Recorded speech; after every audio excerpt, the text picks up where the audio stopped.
پروردگار عالم کا احسان عظیم ہے کہ اس نے ہم تمام کو سرکار دو جہاں حضور اکرم صلی اللہ علیہ وسلم کی امت بابرکت میں پیدا فرمایا اور اس امت میں پیدا ہونے کا ہمیں فخر عطا فرمایا، الحمدللہ۔ اور اللہ تعالیٰ کا ہم پر بہت بڑا احسان آج یہ ہوا کہ اس کے حبیب کے میلاد کی خوشی منانے کے لیے ہم سب کو اللہ تعالیٰ اپنے کرم سے اپنے گھر میں جمع فرمائے۔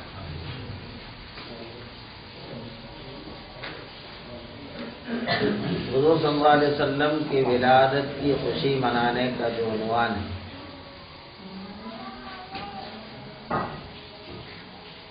بخاری شریف کی جو روایت ہے اس کے مطابق ابو لہب جب حضور کی پیدائش کی خوشی میں اپنی لونڈی کو آزاد کیا اپنے سیدھے ہاتھ کی انگلی کے اشارے سے، تو گویا اس نے کچھ ہزاروں روپے اللہ کے حبیب کی ولادت کی خوشی میں خرچ کر دیا۔ تو روایت میں آتا ہے کہ حضرت عباس رضی اللہ تعالیٰ عنہ اس کے مرنے کے بعد کچھ عرصے کے بعد جب خواب میں دیکھے تو حضرت عباس نے پوچھا کہ ابا لہب تو زمین میں یہاں جب تک رہا بڑے عزت و شان سے رہتا تھا، اب تیرا کیا حال ہے؟ تو کہنے لگا تم لوگوں سے جدا ہونے کے بعد مجھے کوئی خوشی نہیں ملی، فقط عذاب میں گرفتار ہوں۔ صرف پیر کے دن اس انگلی میں جس کے اشارے سے میں اپنے باندی کو حضور صلی اللہ علیہ وسلم کی ولادت کی خوشی میں آزاد کیا، اس انگلی میں ایک پینے کا مطلب ایک شربت پیدا ہوتا ہے جس میں اپنے منہ میں رکھ کر چوس لیتا ہوں، مجھے آرام مل جاتا ہے۔ اس واقعے کو اس حدیث یہ روایت بخاری شریف کی ہے، اس کو بیان کرتے ہوئے حضرت شیخ محدث عبدالحق محدث دہلوی رحمۃ اللہ علیہ اس کی تشریح میں فرماتے ہیں کہ ابو لہب جس کے کافر ہونا قرآن سے ثابت ہے،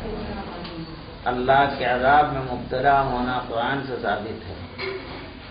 ایسے شخص کو حضور کی ولادت کی خوشی میں خرچ کرنے کی وجہ سے جب اللہ تعالیٰ اجر دیتا ہے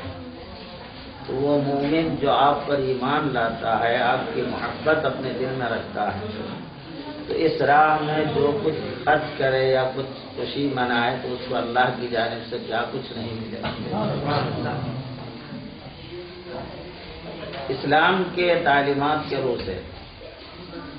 ہر عمل قبول ہوتا ہے فقط ایمان کی وجہ سے۔ اگر ایمان نہیں تو کوئی الٹے لٹک کر برسوں عبادت کر لے، قبول نہیں ہوتی، اللہ آخرت میں اس کو کوئی جزا نہیں ملتی۔ ہاں دنیا ہی میں اس کے نیکیوں کا کچھ پھل اس کو مل جائے تو دوسری بات، لیکن ایمان کے بغیر آخرت میں کسی کو کچھ ملتا نہیں، مگر ایک ایسا عمل حضور کی ولادت کہ باسعادت پر خوشی منانا، کفر کے باوجود اجر مل رہا ہے۔ ایک ہی ایسا عمل ہے جو کفر کے باوجود اس عمل کا اجر آخرت میں مل رہا ہے، مرنے کے بعد مل رہا ہے۔ تو ظاہر ہے ایمان والا حضور کی ولادت کی خوشی میں، حضور کی محبت میں جو کچھ بھی کرتا ہے، ظاہر ہے اس کا درجہ، اس کا مقام کتنا بلند نہیں ہوگا۔ اس سے ہم اندازہ کر سکتے ہیں کہ ولادت باسعادت کی خوشی منانا کیسا ہے۔ اب اللہ کے کرم سے جہاں مخالفین کی کثرت ہو رہی ہے، ان لوگوں کی تبلیغ و اشاعت بھی عمل میں آ رہی ہے، پھر دوسری جانب یہودی، نصرانی، صہیونیہ حضور کے ساتھ طرح طرح سے گستاخی کر کے مسلمانوں کے دل دکھانے کے عمل میں بہت آگے بڑھے ہوئے ہیں۔ ایسے زمانے میں حضور کی ولادت کی خوشی میں لوگوں کا جوش بھی بہت کچھ بڑھ گیا ہے۔ شہر کو دیکھو کیا راستہ ہو گیا ہے، دلہن بنا ہوا ہے حضور کے ساتھ ولادت کی خوشی میں۔ تو بہرحال اللہ کا کرم ہے، کیونکہ اللہ نے وعدہ کہ وَرَفَعْنَا لَكَ ذِكْرَكَ، اے حبیب آپ کے ذکر کو ہم نے بلند کیا، تو بھلا اس کو دوسرا کون دبا سکتا ہے، اس کو کون ختم کر سکتا ہے؟ حضور کے ذکر کو اللہ نے بلند کیا، جو اس ذکر کو یعنی حضور کا ذکر کیا ہے؟ حضور کا ذکر کرنے کے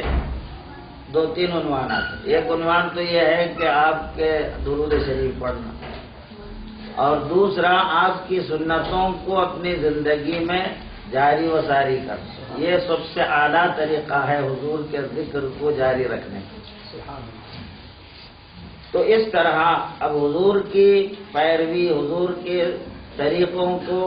اپنے اوپر اپنی زندگی میں جاری و ساری کرنا، جسمانی حیثیت سے ہو، قلبی حیثیت سے ہو، روحی حیثیت سے ہو، ہر اعتبار سے آپ کی پیروی کرنا گویا آپ کو اپنے اندر بسا لینا ہے۔ حضور صلی اللہ علیہ وسلم کو اپنے باطن میں بسا لینا ہے۔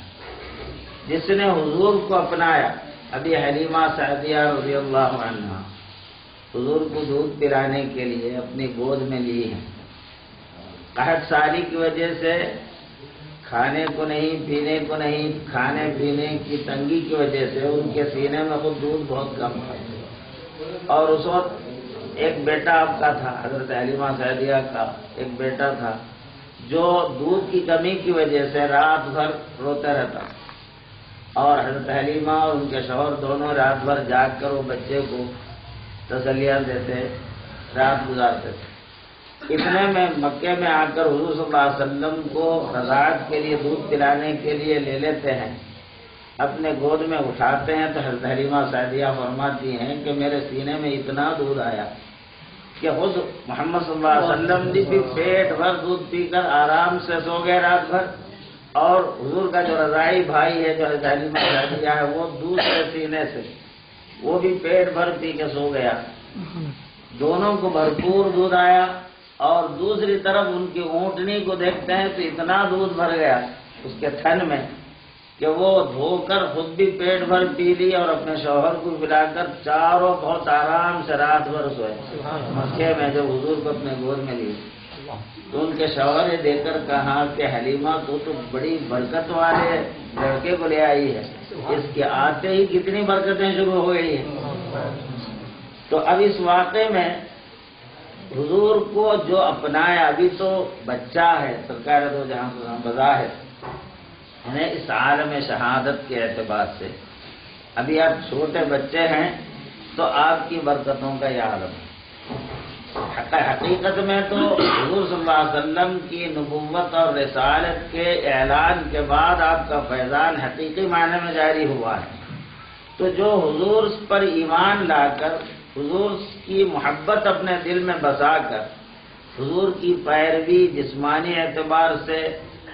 اور ہر اعتبار سے حضور صلی اللہ علیہ وسلم کی پیروی کو جو اپنی جان سے بڑھ کر سمجھتا ہے اور اپنی جانوں میں لیتا ہے، تو گویا جیسے بی بی حلیمہ سعدیہ بچپن میں حضور کو اپنے گود میں لی، تو یہ مومن حضور صلی اللہ علیہ وسلم کو اپنے ظاہر و باطن میں بسا لیتا ہے۔